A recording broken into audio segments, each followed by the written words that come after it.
Hey, good morning. Bob here. It's Monday, August 3rd, and I was up bright and early this morning gluing a binding on one of my new guitars. Anyway, I finished breakfast after that, and it was like 9 o'clock. And normally I don't hike this late, but I really wanted to get out and get in some nature. So I'm over here at Shadow Bay. It's a community park 2 miles from my house, and I'm on a 2.5 mile hike. I've already picked up a bunch of broken glass, went on a new trail, and found a whiskey bottle, a broken whiskey bottle, and some broken floor tiles, and a couple of little bottles of some type of liquor. So I've already done my good deed for the park here. You can see how pretty this is through here. Anyway, I've got about 15 minutes left here on this hike, and I wanted to talk about two Daniel Friederich guitars that affected my life. One of them I owned. I bought it in 2016 from Paris, from a dealer in Paris, and it was $29,000. I bought it to learn from it, and in a nutshell, I'm not going to go over the entire guitar, but it was one of his concert models. Let's see here, I think it was, well, it was made in 1978. I think it was number 476. Keep in mind it was made in 1978. The top on it was quite thin. Under the bridge area, it was 1.6 millimeters. And around the lower periphery, it actually got fatter to 2 millimeters. The upper bout was thicker. I can't remember the exact thickness, but it was around 3 millimeters, which clearly shows you that Daniel Friederich planes the graduation into the top of his guitars. Anyway, he used the typical Friederich bracing, and that was a magical guitar. However, the trebles I felt were thin. The basses in the mid-range were gorgeous, like an old Simplicio, but the trebles were thin, and I wasn't super happy with the trebles on that guitar. So keep in mind, I see some trash. So I'll go out of my way to pick it up, even though I don't have a bag. This is a clear one right here.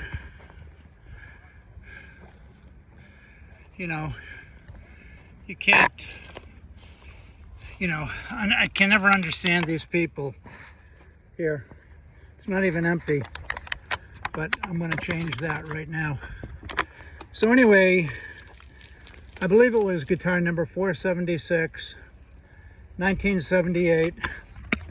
Wonderful guitar with beautiful basses, beautiful mid-range, magical, alluring sound. Gorgeous craftsmanship. The French polish on the back had worn off quite a bit, but the guitar was in good shape. It had a few dings, but nothing horrible. And it had not been refinished as far as I could tell. So I enjoyed the guitar for a couple of years, and then I put it up for sale through my dealer. I made some copies of it and learned some things from it. That was 2016 I got that guitar. Well, somewhere around 2017 I was invited to bring my latest guitars to a guitar collector I'll just say on the west coast of Florida. And he was a pretty nice guy. He had at least $2 million and probably $3 or $4 million collection of classical guitars, including a few Hausers, Boucher, Torres, Friederich, and many more. I didn't see them all the day I went to visit him. And the day I went to visit him, he let me look at his 36 and 37 Hauser 1, and he let me measure it and study it a bit, but I was not able to remove the guitar from the room where he was. He was taking a guitar lesson at the time, and I had to look at his guitars in the same room. He had like a music room with a grand piano. So I was kind of I was very grateful, but on the same token, you know, he wouldn't let me take it out of the room and play it, and you know, he wouldn't let it out of his sight. He wouldn't let them out of his sight. Well, at the end of that day, he also wanted to play. I brought 5 new guitars, and they were all pretty darn good, and he wanted to play them, and I said, go right ahead. And then he wanted to put on one of those suction cup elevating contraptions that you put on your knee and suction cup to the side of the guitar.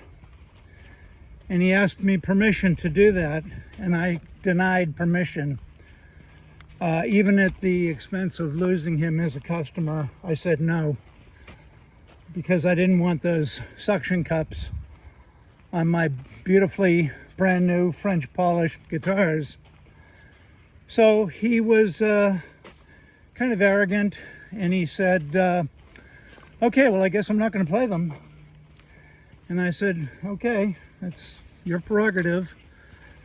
And of course, you know, they were good enough for most other guitar players to play, but this guy, you know, he was a millionaire and used to getting his way. So anyway, long story short, to cut to the chase of it, at the end of the day, he said, I have a favor to ask you. And I said, what? And he said, my Friederich guitar, my 1991 Friederich, has a terrible buzz, and it sounds to me like it's coming from the bridge saddle. So I looked at the guitar and I concurred. I said, yeah, it's definitely coming from the bridge saddle. And it was a bridge saddle that Friederich himself made, because I know what they look like. I know how he does it and so on. And it was one of his. So I told him, I said, look at, do you want me to fix it? And he said, yes. And I said, well, I'm going to have to take the guitar, you know, home to do that. Can't do it here. And he said, that's okay.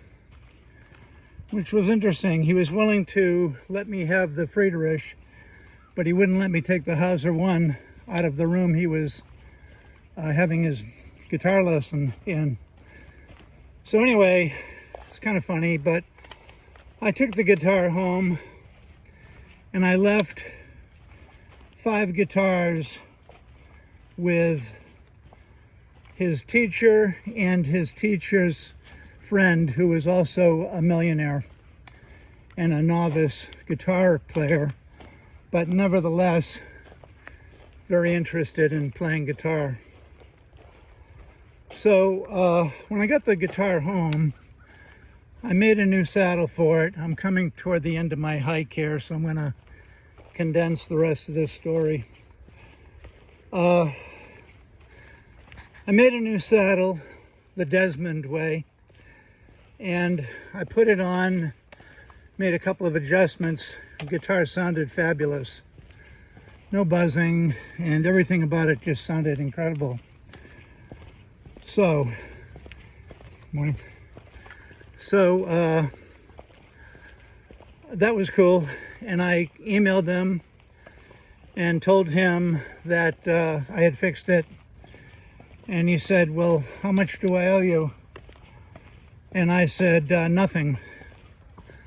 I'm doing it as a favor for you, letting me look at your guitar collection, some of it anyway. He probably had about I don't know, 60 or 70 high-end classical guitars. But what I wanted to tell you is when I had his 1971, I had his in my house, at my house, and I had mine in my house. I had them both together. And I played them both, one after the other, back and forth, back and forth. And it was very clear that his Friederich sounded better than mine. So now I wanted to know why. So I looked inside, and I noticed that there was an extra cross brace. He had the brace in the bridge area, and then he had another one about 2.5 inches above it toward the sound hole, and it went straight across, not at an angle, just like the harmonic bar, straight across. So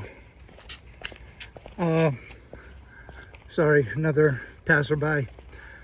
So I thought, well, that's one reason this guitar sounds different than mine. And I decided to measure the thickness of the top.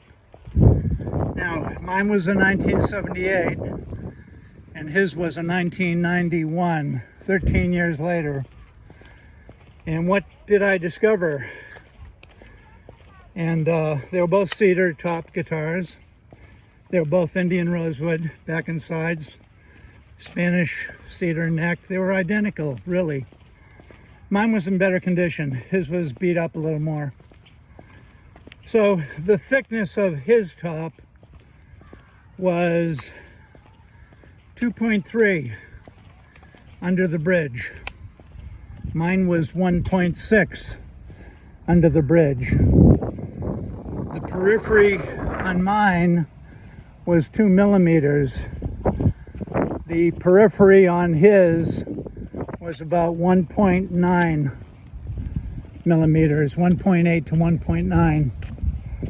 So what I gathered from this is that the 1991 thicker top graduated in the normal way, plus an additional crossbar making the soundboard grid-like underneath. That 91 guitar sounded hands down better than my 78, and that's the story. I've been talking about thicker top guitars and classical guitars, and indeed his thicker top 91 sounded better than my thinner top 78, and he added an extra brace on the 91, a cross brace, which he left out on the 78. I also want to say that the braces inside the guitar were all Western red cedar. They were not spruce fan braces. They were not spruce crossbars on the top, I'm talking. The back braces were either mahogany or Spanish cedar, I'm not sure which, I can't remember. But, and also the way he graduated the back braces, he graduated them quite a long ways. They weren't just 2 or 3 inches from the end of the brace. They were like, they almost originated from the middle of the brace and went out. Okay, made it back to my home base here. And, let's see if I can get this open. Yeah, so just a little story about Daniel Friederich. 2 guitars. Certainly not an exhaustive study, but it's not often you have 2 top model handmade Daniel Friederich with the carved head. It's not often you have 2 of them in your workshop. So I just thought I'd pass that story on. And in fact, when I showed you my Boucher Friederich copy that I made a little video of a couple of days ago, in fact the top on that guitar was 2.3, because I know that thicker is better, and I'd already made lots of 2.3 millimeter guitars in the past. For the better part of 20 years that was my average thickness. The only difference was the additional bracing that Friederich used. But anyway, I will say that the copies that I made were very good guitars, and I have one of them still, which is the one I showed you, the Boucher, the one with the Boucher head. And that's it. That's the end of the story. I do feel that Daniel Friederich is one of the greatest guitar makers who ever lived. Plus, he was quite productive. He built 800 and something guitars the old-fashioned way, and he was an extraordinary guitar maker. He did not build thick tops like Hauser, but the very fact that, you know, mine was 1.6 and the 91 was 2.3, and it definitely sounded better, and it had another brace in it. So the treble sounded a lot better, and the basses still were good. So I loved that guitar. I hated to give it back to the guy, and I gave it to his guitar teacher, actually, to take it back to him. His guitar teacher came over to my house one day for some reason, and I said, hey, will you take this back to so-and-so? And he said, I'd be happy to. So that was the last time I saw that Friederich. But anyway, maybe you can learn a little something from this. Excuse me while I get rid of this spam call. Maybe you can learn a little something. They're both cedar top guitars. They were quite identical except for that extra brace inside and the thickness of the tops. Okay, that's it. Bob out. And today is Monday. I hope you all have a great week. Take care.